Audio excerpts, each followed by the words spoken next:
Hey, welcome children. Today we will study lesson number 1, the living world adaptations and classification of EVS. Now, in this video, I'm going to explain you page number 1 of the lesson.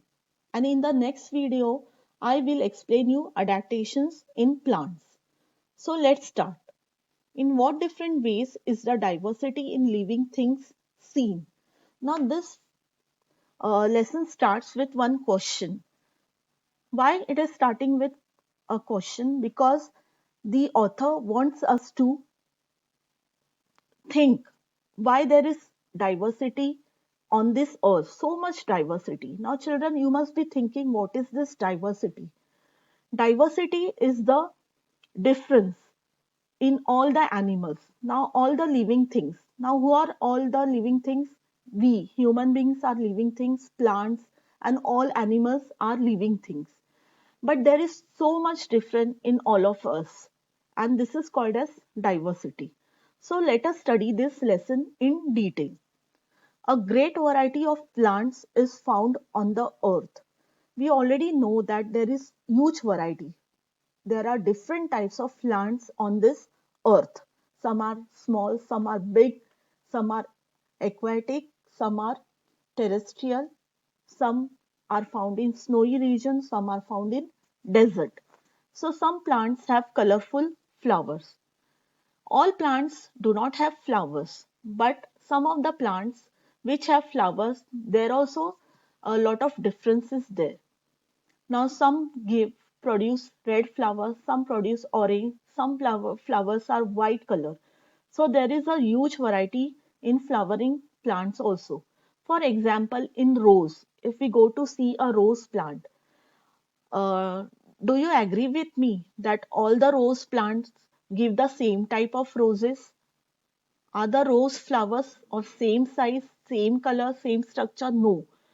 In rose plant, there are so many varieties. Like some plants give white color flowers, some gives yellow, some gives peach color, some gives red color. Even the size of rose flowers is small. Then their structure, the way they look is also different. Different. Some plants grow in water, whereas some are to be found in deserts, which have a scarcity of water. Now, some plants grow in water. We already know lotus plant grows in water. And in desert, cactus. The name of the plant is cactus, which grow in the desert. And one more plant is there, that is acacia.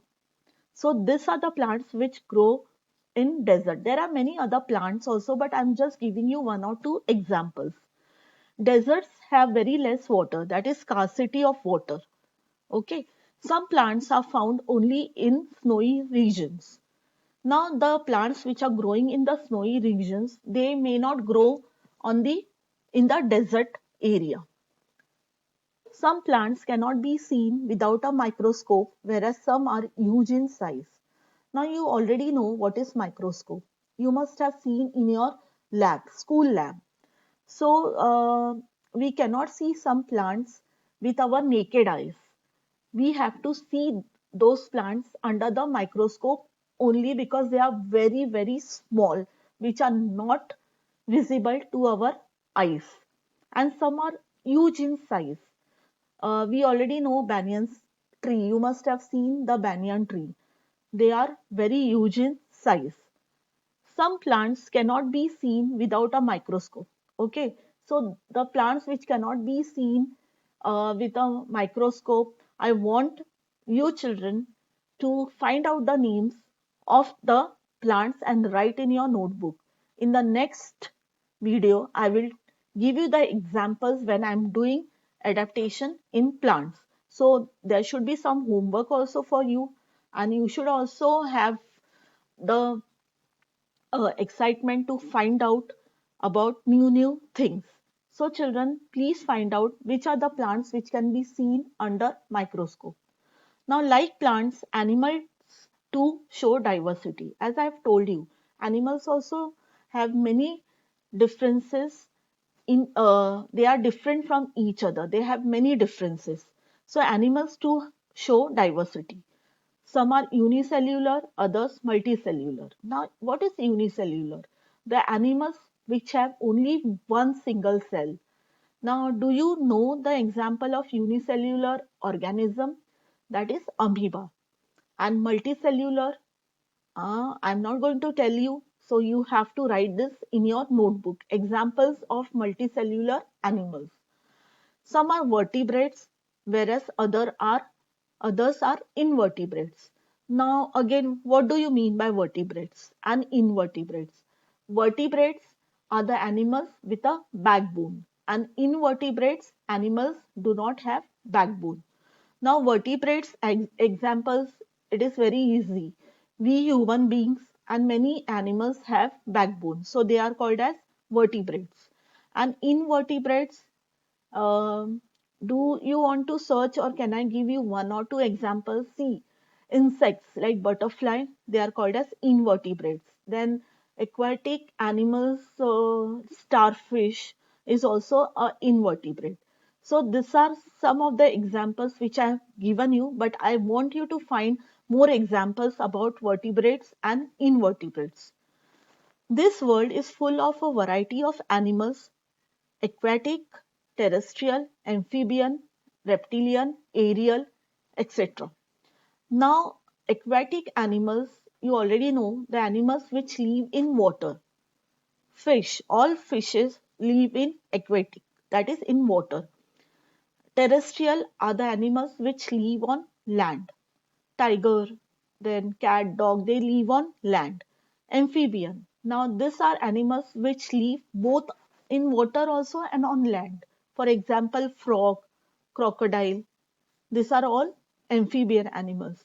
Reptilian are the animals which crawl. For example, lizards, then snakes. These are reptilian.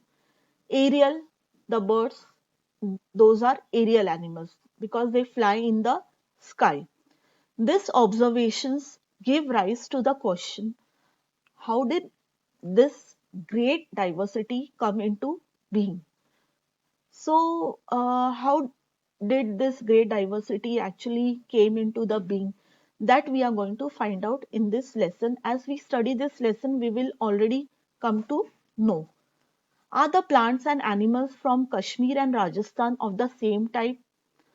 Now, Kashmir is a snowy region and Rajasthan is a desert region. So, the plants in Kashmir and Rajasthan are different.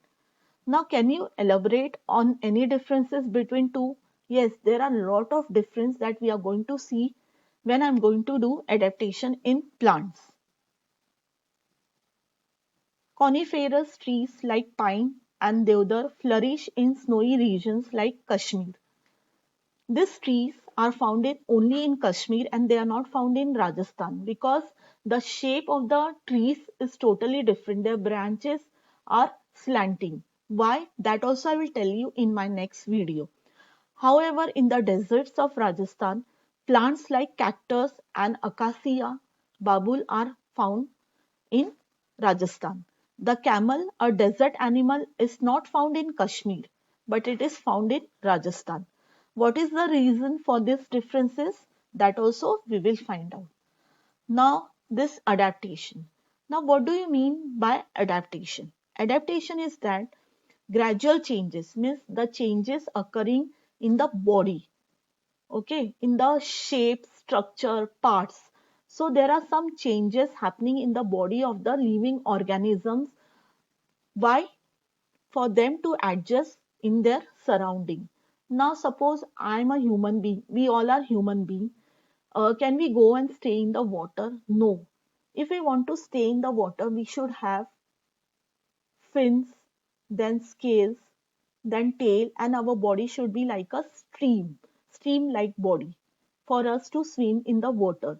So when we decide to go and stay in the water, we have to change our body in that way so we can adapt to the surrounding. Now, such changes are called as adaptations. And children, these changes do not occur in 1 or 2 days. It takes long and long years to for the animals to make the changes in their body so that they can adjust in the surrounding. They take place over a long period of time. As I've told you, the body changes happens in a long period of time. They cannot happen in 1 or 2 days because animals have to adjust in the surrounding. They naturally have to change their structures of the body or some of the features. Now there is one table given over here, adaptation in plants. Observe and complete the chart. Include other plants from your own region too. Now I'm not going to give you the answers in this video, but in next video we will discuss about this chart or this column. So, children, I hope you understood the information clearly.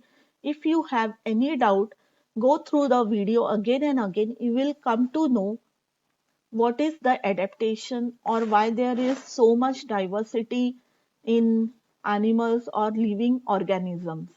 And that I'm going to explain you in detail in my next video. So, don't worry about that. But the homework which I've given you, please try to do that because the more you explore, the more information you will learn and you will find interest in science. It is Science is really very easy if you take it seriously and if you find more and more knowledge on the topics. So till then, bye bye children. See you in the next video.